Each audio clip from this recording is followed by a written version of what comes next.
Hello, and welcome to the Brave Traveler Podcast, Episode 2, for fans of the supernatural, tales of fantasy, and adventure. I'm your host, Dave Murray, and the author of Majesty The Sorcerer and the Saint. Before we get started, I want to thank you for your kind comments. The podcast is brand new, and I'm new at the process, so the encouragement is greatly appreciated. In terms of production, the first 4 episodes are recorded, just got to edit everything together. Probably drop them one a day. After that, it's most likely going to be 2 episodes a week. If at some point you've listened to all the available episodes and simply can't wait to find out what happens next, I've been there.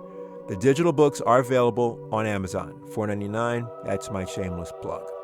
Anyway, I'm having a blast doing the story in audio form. Also, I don't think I mentioned it, but the content is kid-friendly. So if you've got some crumb crunchers who want a good bedtime story, I got this. All right, enough said. Once again, I'm happy you're here. So now let's go pick up where we left off. Majesty, the Sorcerer and the Saint. Episode 2, Chapter 1, Something in the Closet. The following day, Jack opened the silver chest and found the same words on the note. Again, there was no response. He erased the words with some concern and wrote, "Hello, are you there?" Then put the note back and closed the closet door. He said the magic words, then heard the usual bird-like noises coming from within. This time he was more concerned about the message and hoped there would be an answer. The next day, he was surprised to find a new message. It read, "How about a nice traveling spell?" Jack was so overjoyed he held on to the note for the whole day and read it every chance he got. Then, when he was really able to give it some thought, it occurred to him that he didn't know what a traveling spell was and honestly had no interest in one. In fact, if he had his choice, he knew exactly what kind of spell he wanted. He wrote back, "I'd like a transformation spell, please." He folded the paper, placed the note back in the box, then closed the door. As usual, he said the magic words, "Sumelkim Otkaf," but what he did next even surprised himself. Jack quickly grabbed the doorknob, gave it a twist, and flung the door wide open. Inside, floating near the floor, just above the silver chest, with a piece of parchment in its grasp, was a tiny creature, a little man, 8 inches tall, as shiny as metal and as black as coal. It had the bony face of a cat and shielded itself from the light with leathery black wings. The thing whipped its tail and glared at Jack with eyes red as fire, then hissed like a snake and dove into the misty darkness of another world. Jack watched as the back wall of the closet returned and the mist faded, then took a step back and slammed the closet door in horror. It was several days before Jack found the courage to move his bookshelf and furniture away from in front of the closet.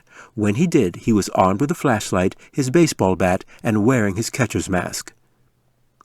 With the closet door swung open and his bat held ready, he looked around to make sure the little monster was nowhere in sight.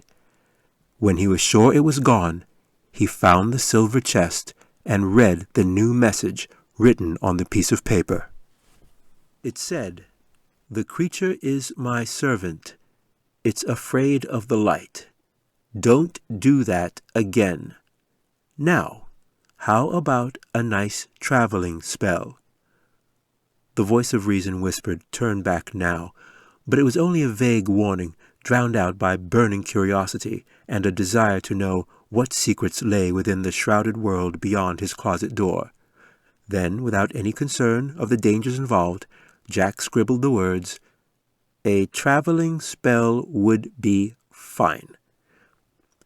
Moving carefully and cautiously, he put the silver box back in the closet, closed the door, and said the magic words. Jack shuddered when he heard the thing inside flutter away, and again the horrible creature had come and gone. Since most servants usually stay with their master, Jack was at least relieved to know that the thing didn't actually live in his closet. The following day he received just what he asked for, a genuine traveling spell fit for a wizard. This particular kind of spell was to be cast upon a door. He had managed to figure out that much, but nothing else.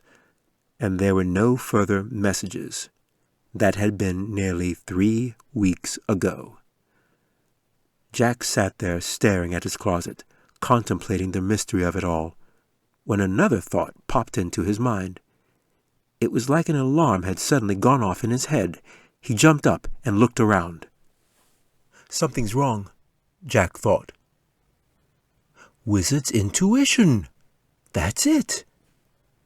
He had read about it and even tried to practice it a little, and now that it actually seemed to be working, he found the sensation rather thrilling.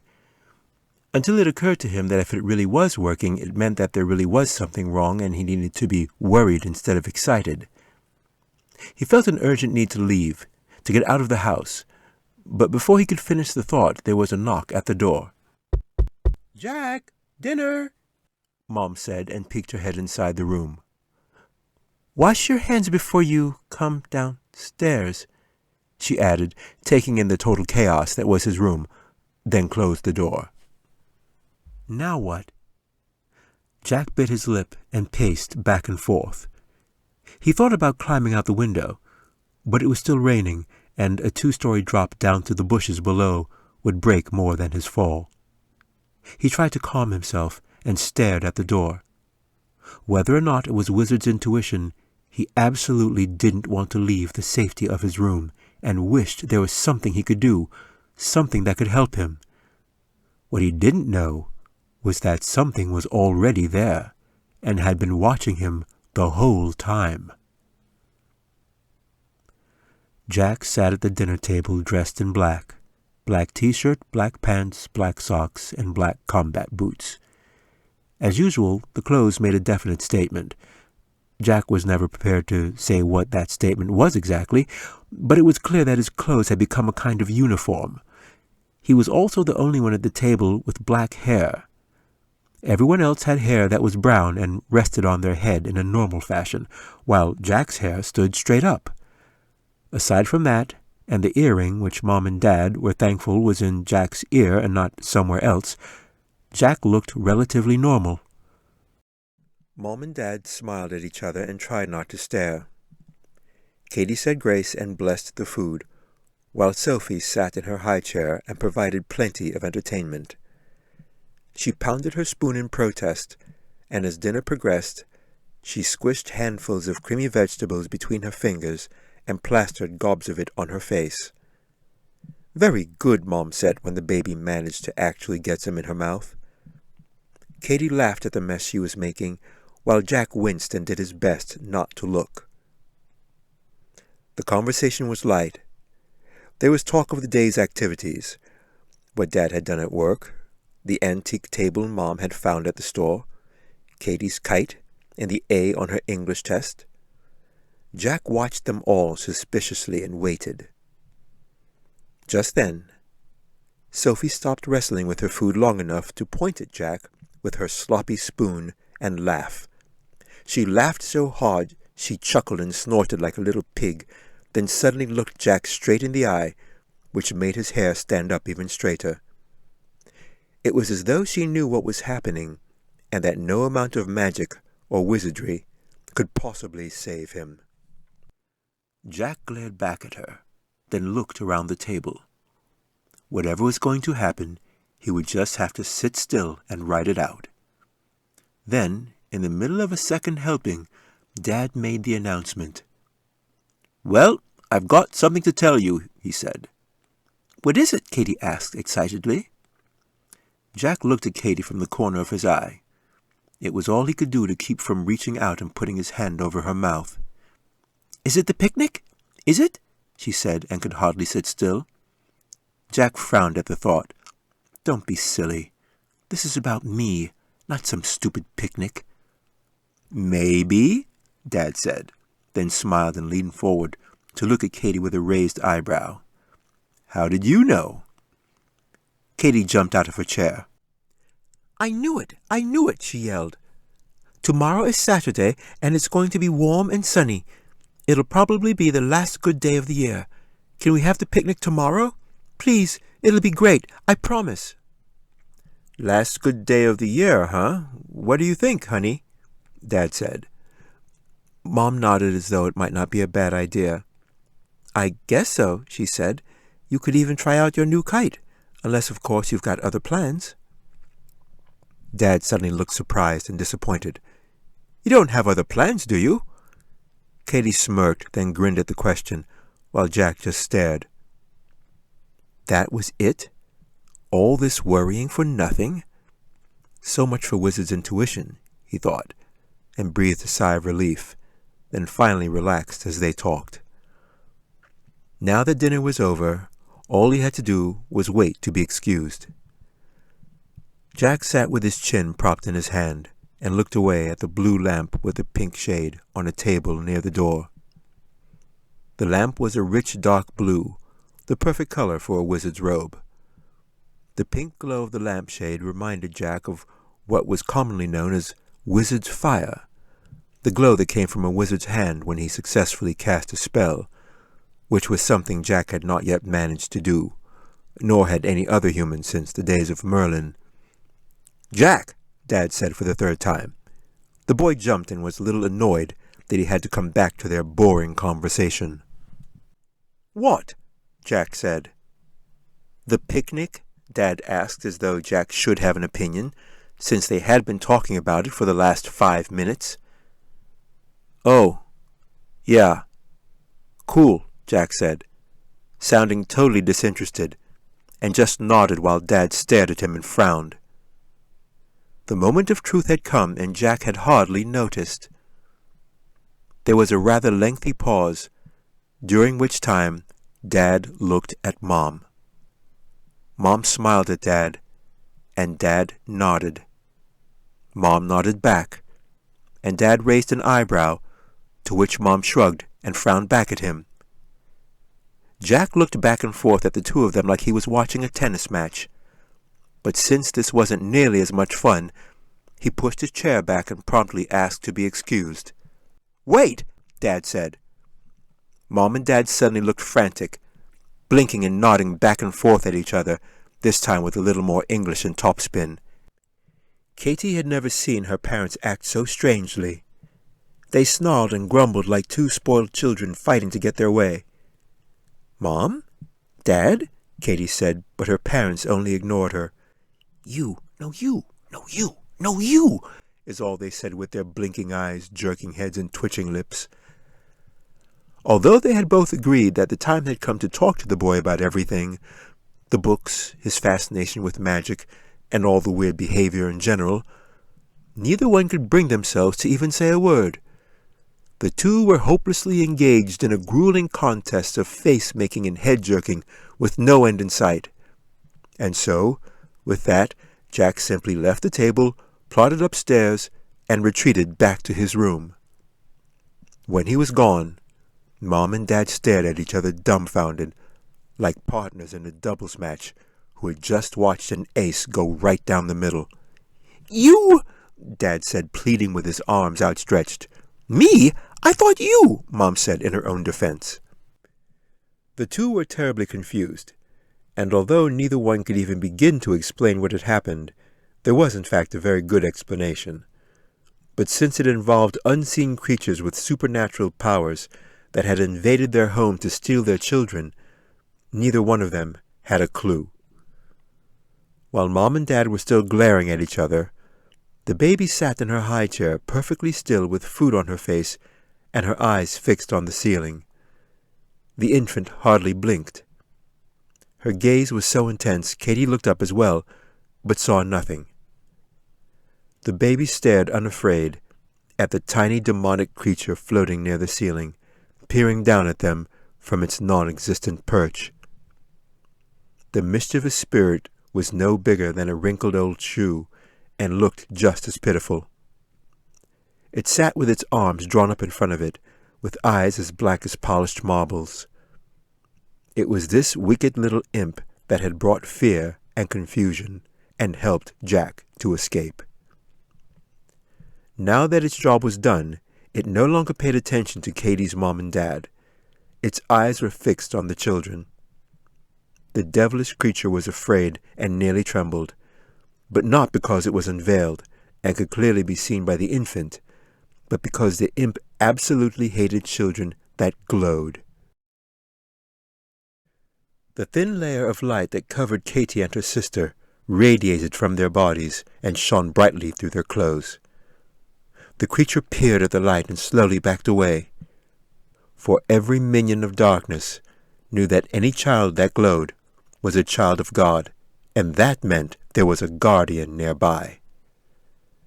When the imp had seen enough, it wasted no time and quickly turned aside as though it had been called away, then dove through the wall to escape.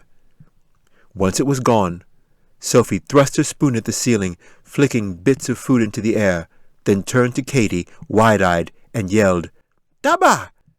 which meant, "Did you see that?" The baby stared at her, waiting for a response, but Katie just got goosebumps instead and shivered. Chapter 2. What's So Big About Magic? Jack rushed to his room, then closed the door behind him, and breathed a sigh of relief. It was a narrow escape, and he smiled to himself, totally unaware that he was still being watched. Without a sound, a dozen little creatures crept through the walls like living shadows, invisible monsters, black-hearted imps, and pointy-horned urchins. They hunched under withered wings and gathered around the demonic little creature that had returned from the dining room. "It saw me! It saw me!" The tiny imp squeaked and trembled as it chattered out nervously, when a tired and reluctant voice moaned from the shadows. "Who saw you?" "The little one and the child. They glowed! They glowed! We dare not leave this chamber, or it will find us!" the imp cried out. The demonic spirits huddled together under the watchful gaze of their leader, the only one who didn't seem the slightest bit worried, a green-eyed, hook-nosed goblin that stood 3.5 feet tall. The goblin Numlock sat atop Jack's bookshelf in plain view, looking as defiant as ever, and glared at the boy as Jack went about his business. He hated this place and the task he had been given.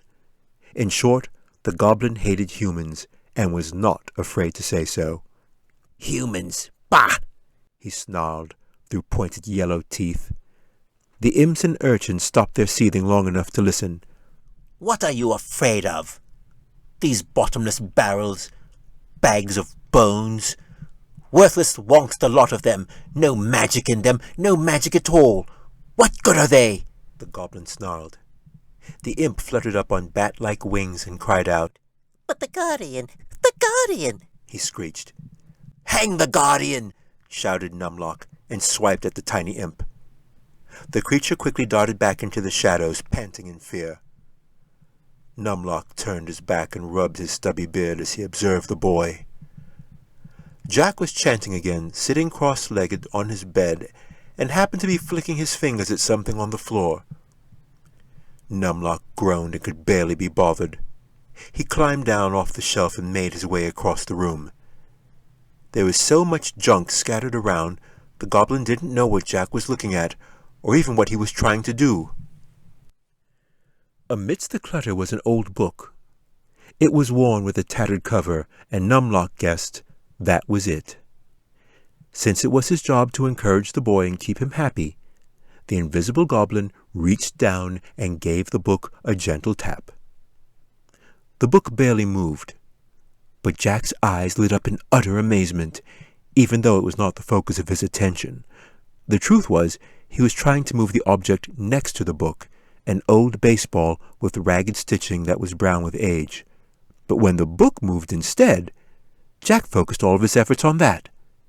He hopped off his bed, lit a candle, and hunkered down over the book in the flickering light, then strained as hard as he could to use his magic powers. But it was hopeless. Numlock had done his duty, and the book would not move again. The goblin watched the boy with growing resentment, and thought back on the events that had led up to him being sent here. It was still fresh in his evil mind, like it was only yesterday. Numlock growled at the memory. The order had come from Marplot, great high sorcerer of the Wizards' Grand Council, and the most powerful wizard of the Nor world. At 2,943 years of age, Marplot was also the oldest wizard in the Nor world, and quite a pathetic sight. He was so thin and worn, his long grey beard weighed nearly more than he did. Too frail to walk, the feeble old wizard floated from place to place like a ghost in his Grand Council chair, with his little goblin servants chasing after him wherever he went. Still no wizard dared challenge Marplot, for his power was too great. When his eyes failed and Marplot was blind, he trained his hands to see and used his magic to read the ancient scrolls by mere touch. Although the doddering old wizard was nothing to look at, he was really quite famous. It was widely known that when Marplot was a young wizard and had risen to power, he conspired with demons and joined in a plan to wage war against God. In that day the battlefield was earth. The Son of God had dared to become mortal and stood before man, alone and without his angels. The wizards and demons joined forces and used their powers to turn the minds of men against the Lord of glory. And when they had put the Savior to death, Satan and his demons rejoiced to see the Son of God betrayed by men and hung on a cross. But the battle was not yet won. Marplot was only one soldier in the army of darkness, but still he remembered the day the angel came down from heaven and stood atop the empty tomb to proclaim that he who once was dead was now alive forevermore, and had saved all mankind from certain destruction. The angel's words were like a hammer that smashed the gates of hell and declared the glory of God. When the victory was won and the Son of God was seated upon the throne, Satan and his demons were defeated, and the wizards of the Nor world were all made to look like fools. That was over 2,000 years ago, and Marplot could not forget the past which haunted him. He toiled in bitter envy, seeking revenge, but he would have to wait upon the Lord. He would have to wait until Christ's return. The problem was, no one knew the day or the time. Marplot searched his books on sorcery and went through his entire library. He searched the writings of the early mystics, writings on ancient history. He even searched the Holy Scriptures, which was a difficult thing for a wizard to do. To a sorcerer, the Word of God was like a dagger in the flesh, but Marplot would bear any pain to learn the secret of the Lord's return. Try as he might, the answer was nowhere to be found. In truth, it was a secret that God kept well hidden, which made Marplot all the more determined to find it. He did, however, manage to stumble across something fascinating. The Holy Scriptures mentioned the word children nearly 2,000 times. It seemed that God had a special interest in children, and that alone was enough to make Marplot suspicious. Why was God so concerned with children, he wondered. Did they know something about God no one else did? If so, perhaps one of them held the answer to the secret he was searching for. Century after century, he studied the minds of children and discovered they did indeed hold special knowledge. He also discovered that the knowledge faded with time, which he felt had something to do with innocence that went away as children grew older. Over the years, Marplot learned many things from the children. For instance, he learned that God loved daisies more than any other flower. That's why there were so many of them. He learned that your smile was connected to your heart. If you had a good smile, you had a good heart. If you had an evil smile, you had an evil heart. And anyone with a good smile and an evil heart was truly wicked and would be found out eventually. But since Marplot had no smile at all, he chose to ignore that information entirely. One child knew that dogs could see angels and barked because angels were so bright and shiny. What that had to do with God, the wizard didn't know. There was a lot of this kind of information which Marplot considered useless. But every once in a while, he came across a child who knew something truly interesting. For instance, one child knew that angels could indeed be tempted. The wizard made note of that. Another child knew that goodness was stronger than evil. Marplot disagreed, but made a note of that as well. Then there was the infant that smiled all the time. Her parents called her a happy baby. The truth was, the infant remembered heaven and could still see it clearly from the comfort of her crib. Her parents never suspected. Another child knew that every single person believed in God even if they didn't care to admit it. This kind of information was interesting, but hardly what Marplot was looking for. Then there was the rare instance when he came across a child with really incredible knowledge, things that were truly astounding.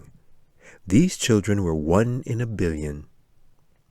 Marplot remembered the little 5-month-old baby who knew exactly what the throne of God looked like and what it was made of. 100 years later, there was an 8-month-old infant who knew why God made the universe so big. The baby understood it with perfect clarity, but the matter was simply beyond the wizard's ability to grasp. 50 years later, he came across a child who knew the purpose of dreams, which the wizard found very interesting.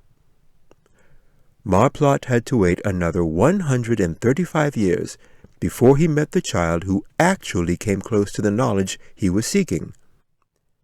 It was a little boy who was only 2 years old, and he knew why God was going to judge the world. The problem was he didn't know when. Still, Marplot was encouraged by the information and kept searching.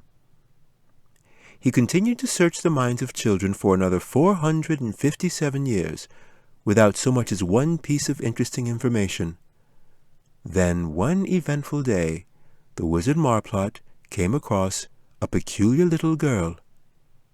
At 4 years of age, this child knew the names of the 12 apostles, and could recite the 10 Commandments.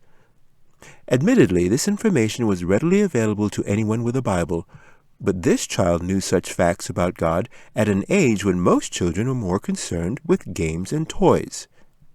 This caused the wizard to look more closely, and when he did, he shouted, "Katie Campbell!" the feeble old wizard announced to the Grand Council in his quivering voice. "I have found you at last," he yelled. "She is the one. She knows the way. Find her, and you will find Majesty." Of course, at the time no one knew who or what Majesty was, until Marplot explained. "This is the key," he croaked from underneath his matted beard. "The horse of power and glory will bring him back to reign over all the kingdoms of all the worlds. Find the horse, and we will have power over heaven itself. We can stop the Lord's return." The girl was considerably older now, and since her innocence was slipping away, there was a fair amount of debate as to what to do next. There was talk of sending an army of ogres to quickly fetch the child, but the council decided on a more subtle approach, since an army of ogres walking the earth would attract more attention than they needed. Not to mention, the child would most likely be guarded by an angel. With that in mind, the Grand Wizard set about the task of studying the girl to learn everything they could about her. Most felt it was all useless, really. The little girl was far too old. At 13 years of age, what little knowledge of God left inside of her was less than a glint in her mind and fading fast. Indeed, they would have to move quickly if they were to get anything out of her at all. But even this was a delicate matter. The knowledge of God was a very dangerous thing, and getting it would not be easy. Like a serpent trying to avoid the sharp quills of a porcupine, it called for great skill and cunning. They found it peculiar that such a special child should be born to average people like Scott and Elaine Campbell. Two powerless humans with no particular interest in God or his kingdom. But it wasn't until they discovered the boy that they considered his curious mind and were able to devise a plan. For the most part, they argued about the best way to use the boy, and what sort of trap to lay for his sister. Then they argued about the wrath of God to come as a result of it all, and spent a great deal of time on that. That's when Numlock's master stepped forward and offered a suggestion. "Perhaps it would be better for all if the child came to us," he said. The council approved the idea and placed the matter entirely in his hands. And thus, before Numlock knew it, he had been thrust out of his world and sent to Jack's room, with the instructions to stay there until the job was done. And here he was, loathing every minute. When Numlock looked at the boy, he was sitting on the floor staring at the book in a sulk. The goblin wagged his head, then growled and turned away. It was time for him to see where the girl was.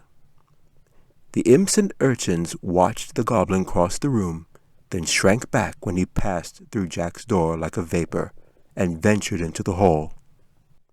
Numlock leapt into the air and crouched on the upstairs banister like an ugly cat. He glanced around nervously, then raised his head and sniffed.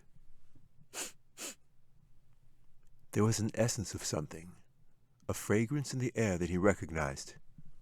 Yuck. The guardian was nearby, and he could smell him. He hated his master for making him do all the hard work, and hated him even more for putting him in such a perilous position. Still, guardian or no, he would stand his ground and do his job.